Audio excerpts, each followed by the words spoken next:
स्वामी विवेकानंद के 164वीं जयंती के अवसर पर सोमवार को आसनसोल रामकृष्ण मिशन की तरफ से एक भव्य शोभायात्रा निकाली गई।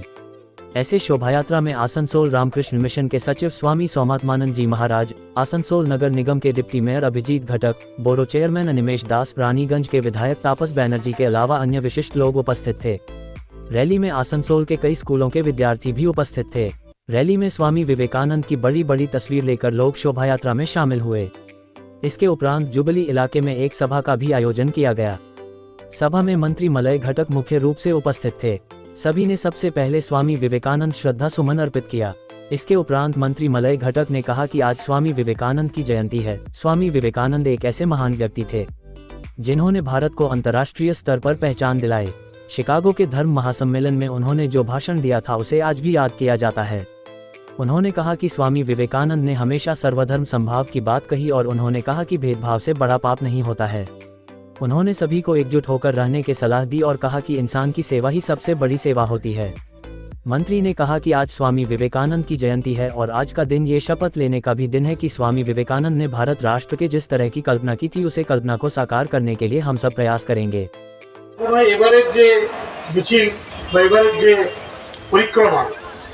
বোধহয় একটু দেরি হয়ে গেছে, অনেক রৌদ্রতাপ বেড়ে গেছে, অনেকেই রোদে বসে থাকতে কষ্ট হচ্ছে, তাই আমি বক্তব্য দীর্ঘায়িত করছি না। দেখুন, স্বামীজি সম্বন্ধে যদি বলতে হয় তাহলে আমার মনে হয় পুরো একটা মাস ধরে বলতে হবে। 1 ঘন্টা 2 ঘন্টা বা একদিন বা দুদিনে শেষ করা সম্ভব না। মাত্র 39 বছর তিনি বেঁচে ছিলেন, 39 ইয়ার্স। এই 39 বছরের মধ্যে আমাদেরকে যে আদর্শ, যে দীক্ষা তিনি দিয়ে গেছেন, ভারতবর্ষে পরবর্তীকালে আর তার জায়গাটা কেউ নিতে পারে। একটু আগে বলছিলেন, জীবে প্রেম করে যেই জন সেই জন সেবিছে ঈশ্বর। স্বামীজির বাণী। তিনি আমেরিকার চিকাগো শহরে গেছিলেন ধর্মসভায় বক্তৃতা দিতে।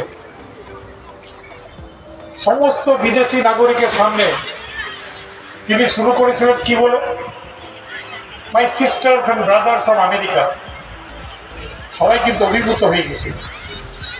তারই মধ্যে তাকে একজন প্রশ্ন করেছিল যে তুমি কোন ধর্মের? তিনি বলেছিলেন আমি হিন্দু ধর্ম। তোমাদের ধর্মগ্রন্থের নাম কি? বলেছিলেন ভগবত গীতা। বলে ওই তো সমস্ত ধর্মগ্রন্থ রয়েছে, দেখো সব থেকে নিচে রয়েছে ভগবত গীতা। বলে এটাই তো আমাদের ধর্ম। ভগবত গীতাই একমাত্র ধর্ম যে সমস্ত ধর্মের ভার নিতে পারে, সমস্ত ধর্মের ওজন নিতে পারে। এটাই হচ্ছে ভগবত গীতার আদর্শ। এই স্বামীজির যে বাণী, স্বামীজি যেভাবে আমাদেরকে শিক্ষা দিয়ে গেছে, আমি নিজে সত্যি গর্বিত অনুভব করি যে আমি রামকৃষ্ণ মিশনের একজন ছাত্র ছিলাম এবং আমার স্কুল জীবনটা অনেক ভালো ছিল। কি সুন্দর স্কুলে যেতাম। আমাদের তখন অশ্বিনী বাবু ছিলেন হেডমাস্টার মশাই, অশ্বিনী বন্দ্যোপাধ্যায়। তখনও মহারাজরা হেডমাস্টার মশাই হয়নি, কিন্তু এখন স্কুলের খুব সুন্দরভাবে তৈরি হয়েছে। আসানসোলে খুব সুন্দর মন্দির হয়েছে। মাঝে মাঝেই আমি যাই, স্বামীজি সবাইকে নিয়ে আমরা বসি, ওনাদের আদর্শের কথা শুনি। আজকেও স্বামীজির জন্মদিনে সকলকে আপনাদের শুভেচ্ছা জানাই।